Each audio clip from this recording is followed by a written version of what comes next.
네, 서구와 같은 서유럽과 같은 민주화된 자본주의 국가에서 사회주의 세력이 이 반체제 세력으로 성립하다가 지배계급이 이제 사회주의 정당을 허용하면서 좌파 정당이 형성되게 되는데요. 이 좌파 정당이 이러한 제도화 과정에서 탄생 시기부터 오늘날까지 이 정당의 성격이 변화됩니다. 그것을 한번 살펴보겠습니다. 좌파 정당, 원내 좌파 정당, 원내 사회주의 정당과 최상급 노조 총연맹을 말하는 거죠. 이것은 이제 자본주의 초기에 국가 지배계급에 맞섰던 체제의 변혁적인 사회주의 정치운동과 노동운동의 그 뿌리를 두고 있다는 겁니다. 그래서 이들은 자본주의 이 초창기에는 반체제 세력으로서 제도 바깥에 있었다는 겁니다. 그래서 이러한 사회주의 정치운동과 노동운동은 이제 레닌 시대나 마르크 시대에 보듯이 체제 변혁이라는 공동의 목적을 달성하기 위해서 당과 노조가 결합을 했습니다. 그래서 이런 사회주의 운동이라는 것은 이제 그 마르크스, 레닌 다 똑같이 이제 규정을 했는데요. 체제 변혁적인 이론과 노동운동의 결합이다. 더 구체적으로 말하면 체제 변혁적인 지식인과 노동조합의 결합이다. 이렇게 볼 수가 있겠습니다. 왜냐하면은 이제 원래 지식과 이론과 노동운동의 결합인데요. 이 이론을 담지하고 있는 자, 즉 이론을 소유하고 있는 자, 이론을 형성 발전하는 자는 사람이겠죠. 그 사람이 노동계급 자체 내에서도 나올 수 있겠지만 이러한 이론을 지니려면 지식인이 될 가능성이 높겠죠. 그래서 프루동이나 이런 사람과 같이 노동자 자체가 지식인이 되는 경우도 있지만 이보다는 전문적인 지식인, 마르크스나 레닌과 같은 이러한 전문적인 지식인이 이론을 지배하게 됩니다. 그래서 이러한 체제 변혁적인 지식인과 노동조합의 결합이다. 공산당 선언에도 나오죠. 공산당 선언에도 구지배계급의 지식인들, 뿌띠부르주아들이죠. 이러한 뿌띠들은 한편으로는 부르주아 계급으로 넘어가고 한편으로는 노동자 계급으로 넘어가고 중간 계급의 몰락에서 나오고 있다. 봅시다. 그래서 이제 이러한 반체제 사회주의 이 정당들은 지배계급이 이 사회주의를 허용하겠다면 합법 정당화 됩니다. 그러면은 지배계급이 허용하는 정도, 부르주아 민주주의의 허용 수준에 따라서 이 허용 수준이 바로 지배계급의 포섭 전략이죠. 이거와 밀접하다는 겁니다. 이러한 부르주아 민주주의가 보장이 된다면, 공정한 선거제도가 된다면 유권자의 다수가 노동자이기 때문에 또 이 노동조합, 유권자의 다수가 포함되어 있는 노동조합이 대표자가 결국은 사회주의 정당을 선거에서 지지하기 때문에 대부분의 사회주의 정당은 노동자 표를 기반으로 해서 원내에 진출하게 됩니다.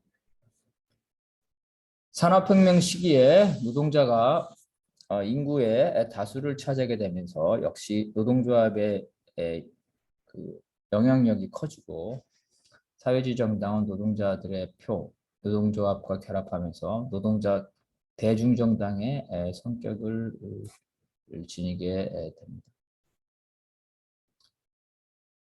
이 정도가 되면 하나의 사회주의 정당, 사회주의 이념은 수백만 노동자들에게 하나의 동일한 정치 경제적 정체성, 노동계급성, 그리고 노동계급의 반자본주의적 성격, 사회주의 성격이라는 동일성을 제공하면서 노동계급을 강하게 단결시키고 동원할 수 있게 되면서 사회주의 정당의 영향력이 확대가 되게 됩니다.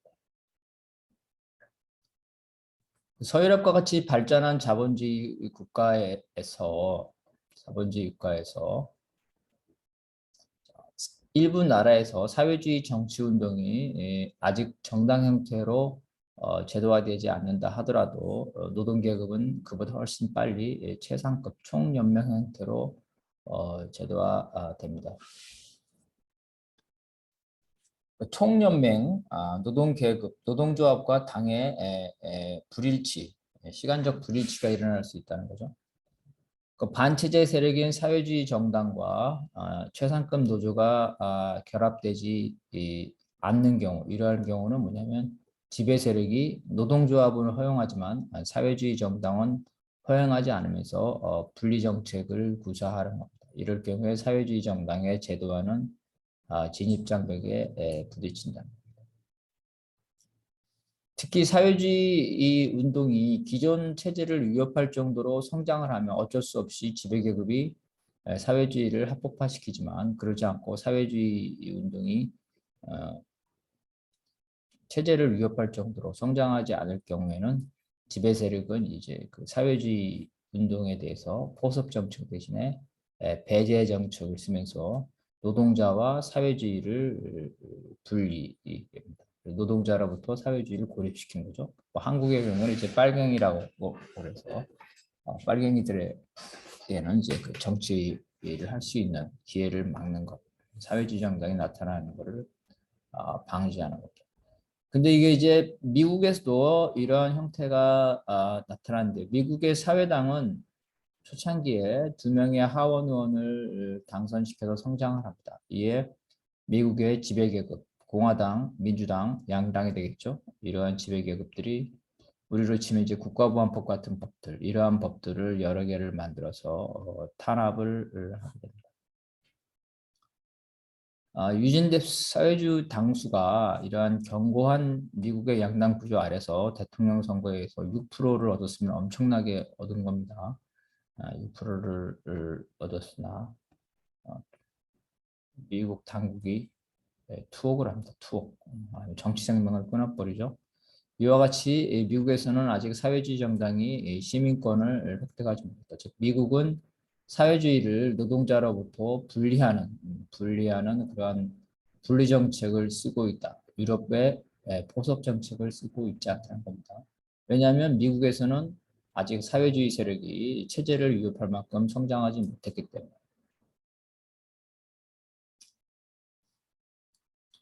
정당들, 각 나라에는 여러 가지 정당들이 있는데 이 정당들이 만약에 특정 계급의 이익을 대변하고 있다면, 대변한다면 정당 체계, 그러니까 여러 정당들이 나타나는 모습은 이러한 계급의 이익을 대변하는 거죠. 계급 투쟁을 대변한다. 즉 국가 권력에 대한 계급 간의 경쟁의 결과라는 겁니다. 그 다양한 정당이 나타나는 모습, 정당 체계는 결국은 국가와 계급의 형성 과정과 밀접하게 관련돼 있다. 국가혁명 시기, 그러니까 국가가 중앙집권적으로 바뀌는 것, 그러니까 중앙 권력과 지역 권력의 투쟁을 통해서 오늘날 근대 국가, 주권, 영토, 국민이 형성되는 이러한 국가혁명 시기에는 중앙과 지방의 균열, 대결이 있겠죠. 미국 같은 경우는 이제 연방주의와 연합주의의 대결.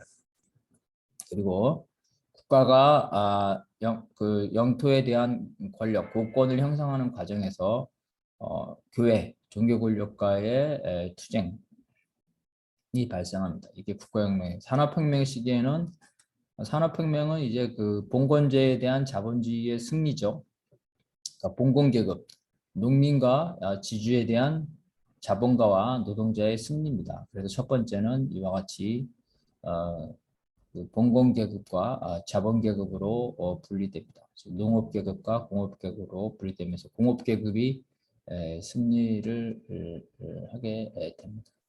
다시 공업계급 내에서 자본가와 노동자의 투쟁이 발생하게 됩니다. 그래서 여러 가지 사회 계급 중에서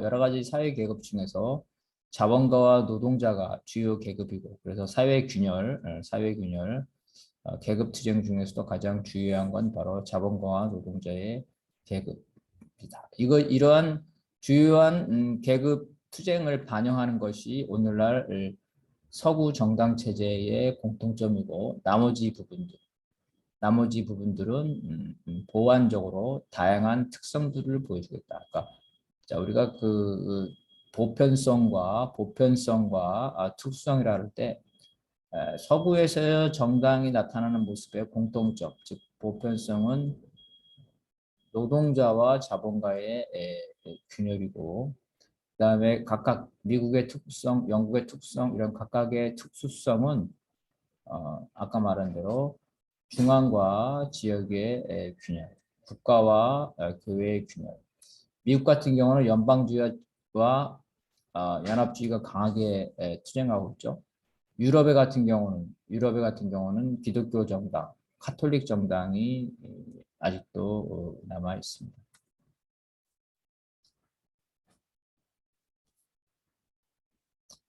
정당에 나타나는 모습, 정당 체계, 이러한 정당 체계를 볼 때면, 자, 각 사회 세력들이, 각 계급이죠. 각 계급들이 합법 정당화되고 또 원내에 들어가려면, 즉 제도화가 되려면 기존 지배 세력이 만들어놓은 장벽, 문턱을 넘어야 된다는 겁니다. 문턱. 만약에 이 문턱을 넘지 못한다면 사회 균열, 계급 대립이 그대로 이 정당 구조로 반영되지 못합니다. 결정론이 아니라는 겁니다. 그러니까 계급 대립이 바로 정당 구조로 결정된다. 기계적 결정이 된다. 그것이 아니라는 거죠. 문턱에 따라, 제도와 문턱에 따라 사회 균열이 정당 구조에 왜곡적으로 반영될 수도 있다. 그래서 그러한 왜곡적으로 반영되는 것들이 여러 가지가 있는데, 득표율과 의석 점유율의 불균형 문제죠. 비례대표제의 문제죠. 비례대표제는 의석 점유율과 득표율이 일치하는데 한국과 같은 소선거구제는 이게 왜곡됩니다. 그다음에 다른 사회 집단과의 연계, 계급연합의 문제겠죠. 노동자 정당이 농민과의 결합한다. 민중정당화 된다. 그다음 무엇보다 이제 득표력이 중요하다. 이러한 것들이 이 정도에 따라서 특정한 계급을 대변하는 정당, 사회주의 정당이 원내 정당에 들어갈 수도 있고 못 들어갈 수도 있다. 사회주의 정당에 대한 제도권 문턱이 높을 때, 즉 부르주아 민주주의가 제대로 반영되지 못할 때 전체 유권자의 비율에 비해서 사회주의 정당의 득표율이 낮게 나다. 한국의 경우가 그렇죠. 특히 선거제도가 불공평할 때 그렇게 됩니다. 더 이제 구체적인 원인으로서는 자, 소수 세력의 연대를 제도하는 결선 투표제의 존재. 사회주의 정당이 초기에는 그 세력이 약하다. 소선거구제 때문에. 그래서 뭐 한국이다 그러면 노동당의 소수 세력이죠. 그러면은 또 이 노동당 말고도 진보정당이 여러 개 있는데 이러한 연대를 제도화하는 게 있냐. 그 연대를 제도화하는 거는 크게 보면은 결선 투표죠. 1차 선거에서는 자기 지지율도 나오고 2차 결선 투표에서는 소수 세력이 힘을 합해서 하나의 후보를 낼 수 있는 결선 투표제의 문제. 같은 취지로 후보 단일화를 할 수 있는.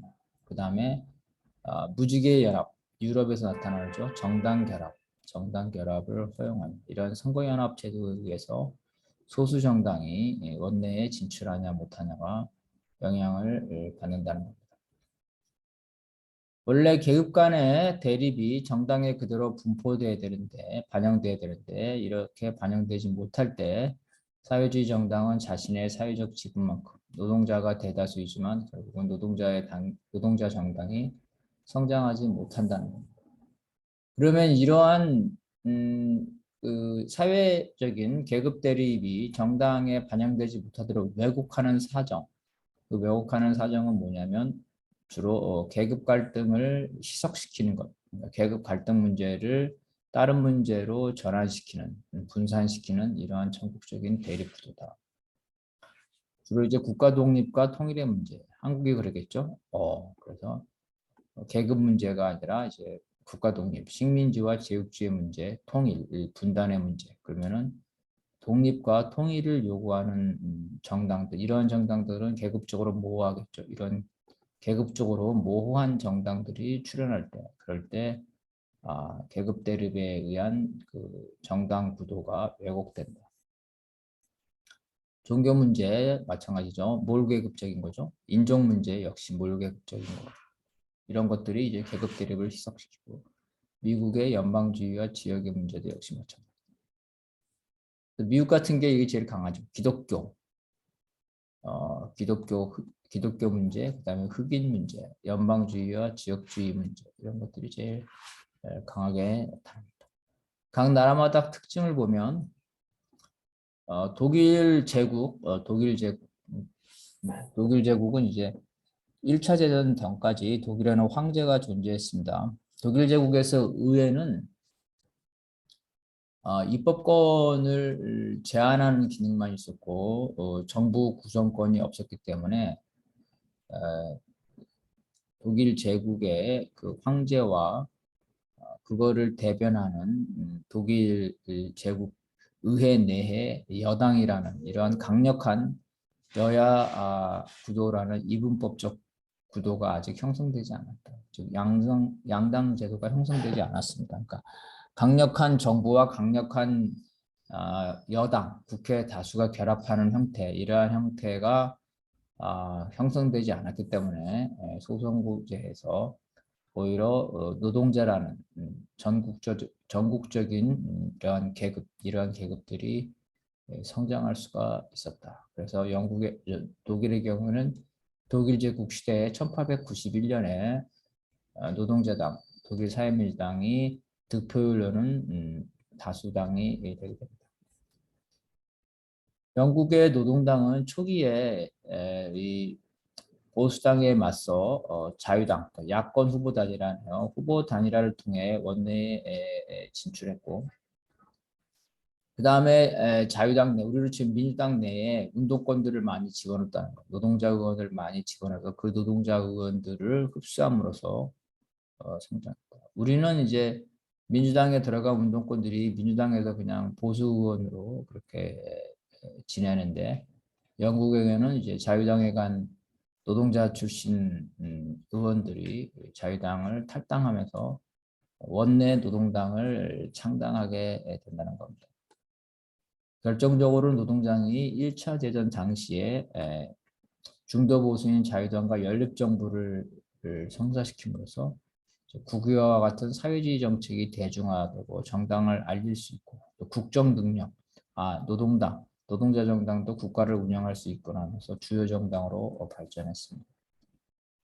반면 제2정당이었던 자유당은 아일랜드 독립에 반대하다가 이제 아일랜드 표를 상실하고 결국 이런 문제로 분당이 되면서 몰락하게 되면서 제2당의 지위를 노동당에게 빼앗기는 이런 형태가 됩니다.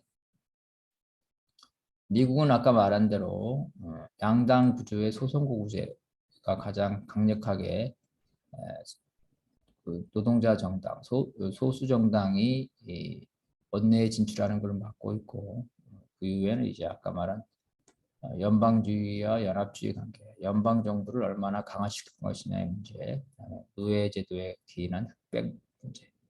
최근에는 이제 이민에 의한 흑인뿐만 아니라 다양한 인종 문제, 이민 문제 이런 것들이 로 인해서 계급 균열이 제대로 원내에 반영되지 못하고 있다. 그래서 사회주의 정당이 제3정당으로 성립하기 어렵다. 물론 이제 지배계급의 탄압도 있었다고 아까 말했죠. 원내 주요 정당으로 성장한 그 좌파 정당들이 개량화돼서 사민주의를 거쳐서 국민정당, 즉 좌파 정당으로서의 정체성을 상실하고 신자유주의까지 받아들이는 과정은 계급 정당의 딜레마라는 이러한 이론에 의해서 설명할 수가 있다는 겁니다. 먼저 자본주의 국가에서 사회주의 정당이 집권하여 혁명적인 사회주의 정책을 추진한다고 가정하면 이럴 경우에 혼란이 일어나겠죠. 일시적인 정치, 경제적, 사회적 혼란이 불가피해지는데 이 이행기의 고통을 참지 못한 유권자는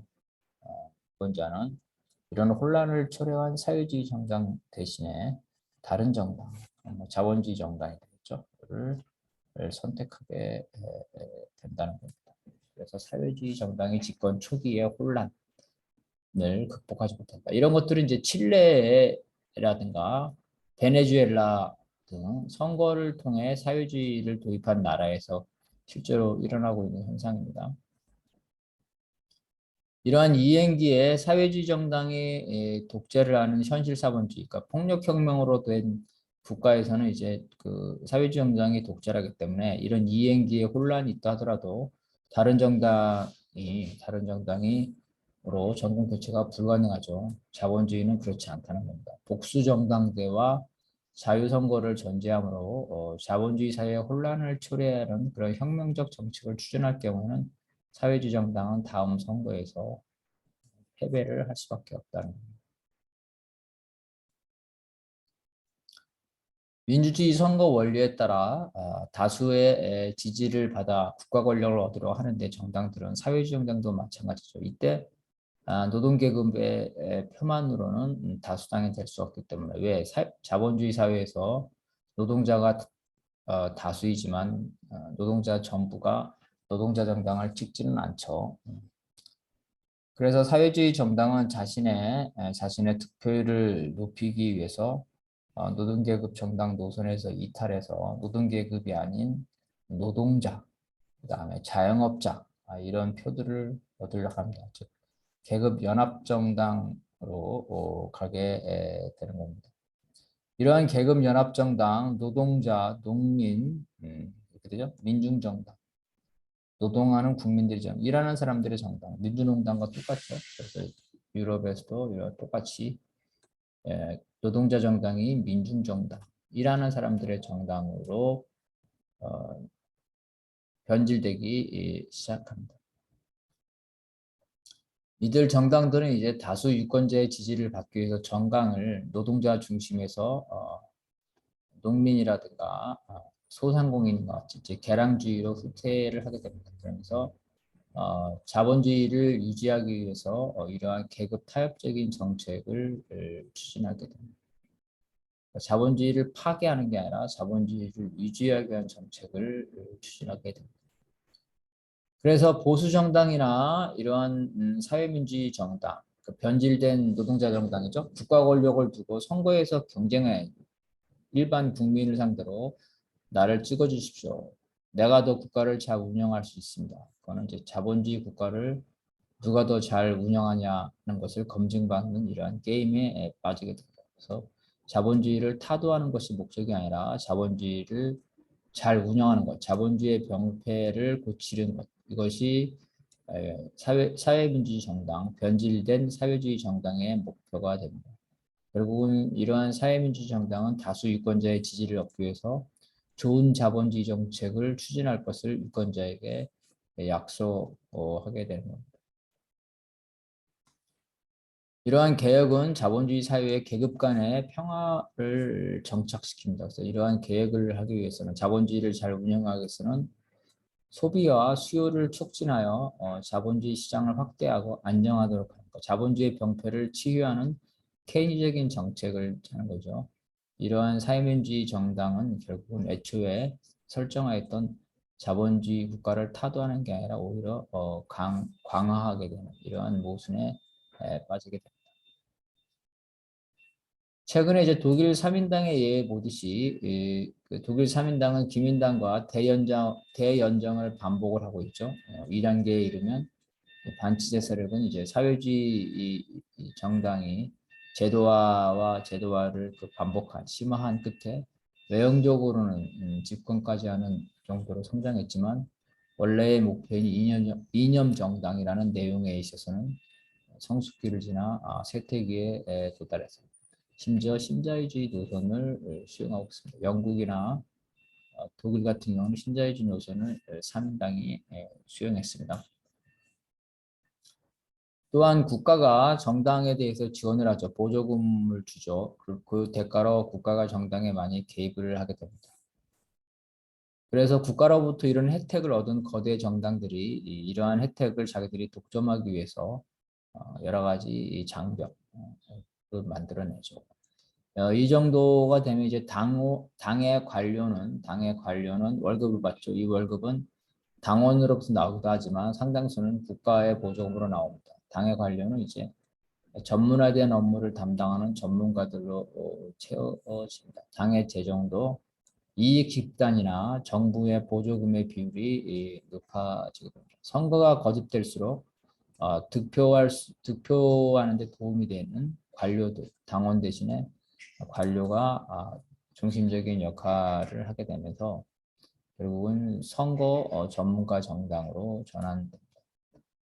선거 전문가 정당에 있어서는 이제 선거의 득표율을 높이기 위해서 득표율을 높이려면 당 안에 당원들의 득표를 가지고는 안 되니까 당 바깥에 일반 유권자의 지지, 즉 인기를 얻어야 됩니다. 그래서 당 지도자의 권위는 당 밖의 국민적 인기에 기반합니다. 그래서 당 지도자, 당의 지도자는 당원에게 인기 있는 사람이 아니라 국민에게 인기 있는 사람이 되고 당원들은 그걸 쫓아가는 형태가 됩니다. 그래서 정당의 주요한 결정은 이제 결국은 당 외부의 여론이나 언론에 의해서 영향받고 당내 대의가들은 그것들을 외부로부터 도입된 그러한 의견에 대해서 따라가게 돼서 무력화되는 주체적인 역량이 소멸되는 이러한 과정을 됩니다.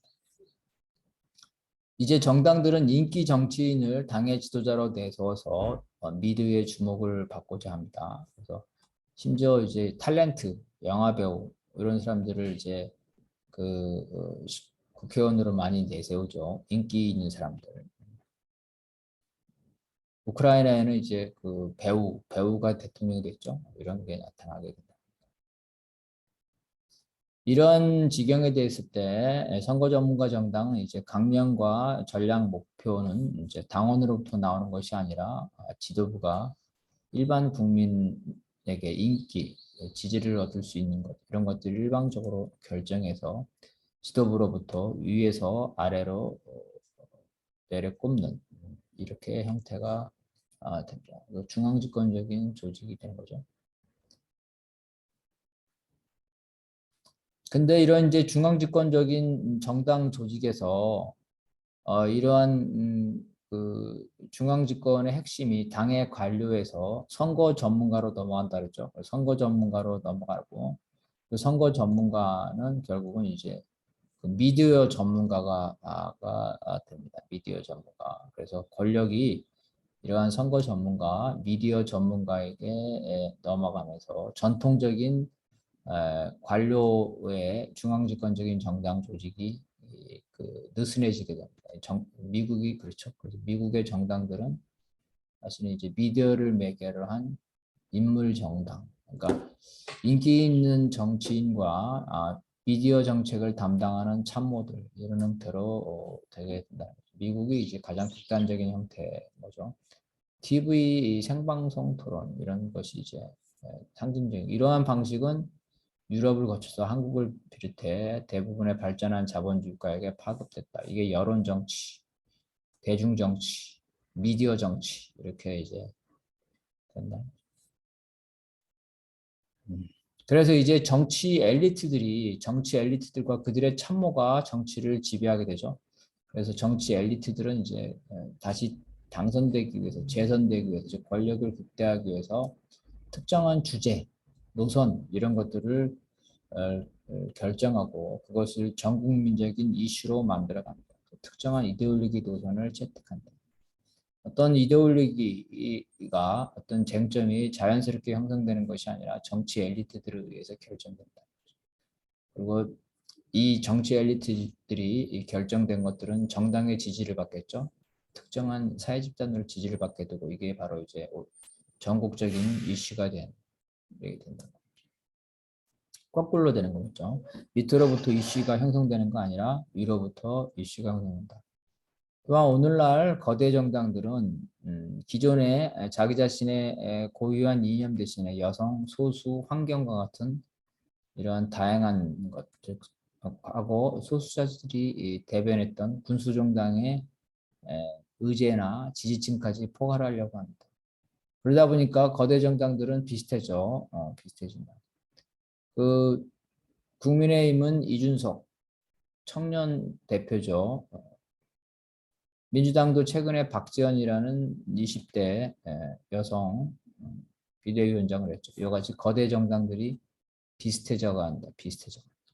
거대 정당이 비슷해지니까 유권자들이 그놈이 그놈이다 하고 반발하게 되면서 새로운 정당들이 일시적으로 부상하게 됩니다. 독일 3인당, 영국 노동당, 프랑스 사회당이 이렇게 탈이념적인 중도 정당으로 탈바꿈되죠. 그 안에서 이제 좌파 노선 이 반발하겠죠. 그래서 이런 전통적인 노동자를 중시하는 좌파 노선들이 탈당을 해서 정당들을 만들게 됩니다. 독일의 좌파당이나 프랑스 반자본주의당 같은 새로운 소수 좌파 정당들이 나타나서 이들이 이제 기존 정당이 그 포기했던 좌파적인 성격을 내세우면서 제3정당으로 성장을 하게 됩니다. 이러한 제3정당으로 성장한 정당 중에 지속적으로 살아남는 정당도 있고 일시에 부상했다가 사라지는 정당도 있습니다. 그리스의 시리자는 그리스의 사회당이 사회민주주의 노선을 포기함으로써 그리스 정당 체계 내에서 사회민주주의 노선, 정당의 공백이 생겼습니다. 그 공백을 치고 들어간 게 시리자다. 특히 이제 이 시기에 구제금융, 그리스의 경제 위기라는 급변 상태를 배경으로 성장한 겁니다. 근데 시리자는 이념적으로 자본주의 자체를 반대하는 것이 아니라 신자유주의에 반대하고 있고 그 신자유주의 반대라는 것도 구체적 실천에 있어서는 신자유주의의 전면적인 거부가 아니라 개선이다. IMF 체제 이런 것들을 거부하는 게 아니라 IMF 체제와 타협을 하고 협상을 한다는 거죠. 이와 같이 서구 좌파 정당들이 점차 탈계급화, 탈이념화되는 것은 산업구조의 변화에 따른 계급의식의 퇴조, 그다음에 유권자 구성의 변화, 노동자들이 다양한 그 노동으로 분열되죠. 이와 같은 객관적 조건에 근거해서 거기에 변화에 적응하는 과정에서 좌파 정당들이 이제 집권 전략을 수정한 것입니다. 자, 오늘날 세계화 신자유주의 구조 안에서는 과거의 일국적인 총수요 관리 정책, 즉 케인즈주의죠. 케인즈주의. 신자유주의에서는 어느 한 나라가 자신의 경제 정책을 마음대로 결정할 수 없습니다. 신자유주의라는 조건에 구속되기 때문에. 그래서 과거와 같이 한 나라에서 노사정이 계급 타협적인 신자유주의 복지국가를 유지할 수가 없다. 이거를 유지할 경우에는 신자유주의 세계 체제에서 세계 경쟁력이 떨어지게 된 거죠. 결국은 케인즈주의 복지국가는 노사정 같은 사회적 대타협에 근거한 코퍼레티즘 협조주의인데 이 협조주의가 더 이상 진행되지 않기 때문에 코퍼레티즘 노사협조주의 사회복지 모델, 사회복지 모델이 서유럽의 사회복지 모델이 결국은 붕괴되는 거예요. 왜 이렇게 됐냐면 이제 1970년대까지는 잘 나갔죠. 근데 그 이후에 유가가 급등하고 국제 경쟁이 치열해지면서 이제 나라 먹을 파이가 적어지는 거죠. 경제 성장이 멈추고 재정 격차가 누적되죠. 파이가 줄어드니까 자원과 보수 정치들이 그 파이를 독차지하려고 하죠. 그래서 그러한 위기 극복 방향으로 세계화와 자유화를 확산시켰고 특히 소련이 있을 때는 미소 냉전에는 노동자들에 대한 소련의 영향력, 사회주의 영향력을 차단하기 위해서 노동자에게 많은 양보를 했지만 소련이 무너지고 나서는 이 자본주의 정치에 대한 경쟁자가 사라졌기 때문에 자본주의가 마음대로 행포를 하게 됩니다. 그래서 이제 세계화와 신자유주의가 됐고 그래서 이제 그 과거 노동조합은 일국이죠. 민주노총은 그 한국 자본, 한국 정부를 기초로 싸우는 거죠. 근데 한국 정부는 자기 스스로 결정할 수 있는 일이 점차 줄어듭니다. 신자유주의 세계 체제의 경제 정책이나 이런 것들이 구속당해죠. 그래서 일국의 자본과 정부를 기본 타격으로 설정했던 노동조합의 공세가 과거와 같은 큰 힘을 발휘하지 못한다. 결국 좌파 정당과 최상급 노조는 자본가 계급에게 사회적 대타협 전략을 쟁취했던 그런 서구식의 복지 모델, 계급 화해 모델이 더 이상 진행되지 않게 됩니다. 이런 조건에서 이제 사회민주주의 정부, 주로 이제 영국, 프랑스, 독일이 되겠죠. 이들이 이제 재집권을 하기 위해서 결국은 케인즈주의를 버리고 자본주의적인 정책, 공급을 중시하고 재정을 축소하는 통화 금융 정책을 시행하고 됩니다. 정부의 이제 거시 경제 정책에 따라 노동조합은 임금 인상의 억제를 요구받았고 사회복지 지출도 축소하게 됩니다. 1990년대 이후에 신자유주의 세계화의 확산으로 인하여 국민 국가 간의 경쟁이 격화되면서 개별 국민 국가의 정책 선택이 세계 경제의 조건에 제한되는 겁니다. 그러니까 일국의 대통령이라도 이명박 마음대로 할 수 없다. 경제 정책에 세계 경제 조건에 구속이 되면서 결국은 일국 차원의 활동을 하는 노동조합, 이 총연맹의 영향력은 갈수록 더 약화되기 시작합니다. 결국은 이제 1990 신자유주의 이후에 집권한 좌파 정당들은 친노동자적인 복지 정책과 재정 정책을 포기를 하게 되면서 다원화된 유권자의 지지를 얻고자 이제 탈노동적 색채를 분명히 하면서 강령에는 아직도 민주적 사회주의 혹은 사민주의를 선언하고 있지만 사회주의 노선은 이미 포기한 거고요. 그다음에 총연맹 노동자와의 관계도 전에 같이 중요하게 여기지 않습니다. 그 동맹이 이완되고 있고 복지 정책도 후퇴하고 있다는 겁니다. 그래서 이들이 이제 노동자와 노동조합의 권리를 제한하고 있고 미국의 전쟁 정책에도 또 협조하는 유럽의 삼민주의가 그 정도로 됐다는 거죠. 이렇게 된 이후에는 이제 정규직과 비정규직 노동자 혹은 당원 중에서도 정규직 당원, 비정규직 당원이 있겠죠. 이런 노동계급의 분열, 당원의 분열, 그다음에 사무직과 전문직 당원들이 많이 늘었죠. 이들은 이제 당에 대한 충성심이 저조하다. 사무직과 전문직은 자기 자신이 똑똑하다고 하기 때문에 당의 결정보다는 자기 자신들의 개인적인 결정에 따라 투표를 하겠죠. 당에 대한 충성심이 저조하다. 당원들은 이제 고령화돼 있죠. 옛날에 그 노동자들은 이제 정년 퇴직하고 고령화되고요. 고령화될 경우는 통상적으로 보수화가 되고 있습니다.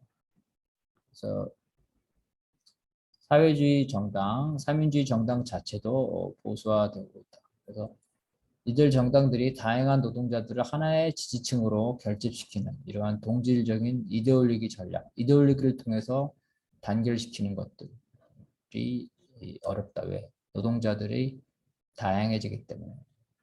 그래서 일부 노동자들은 그 부르주아적, 자본가적 그 정서, 자본가적인 생각을 가지게 되죠.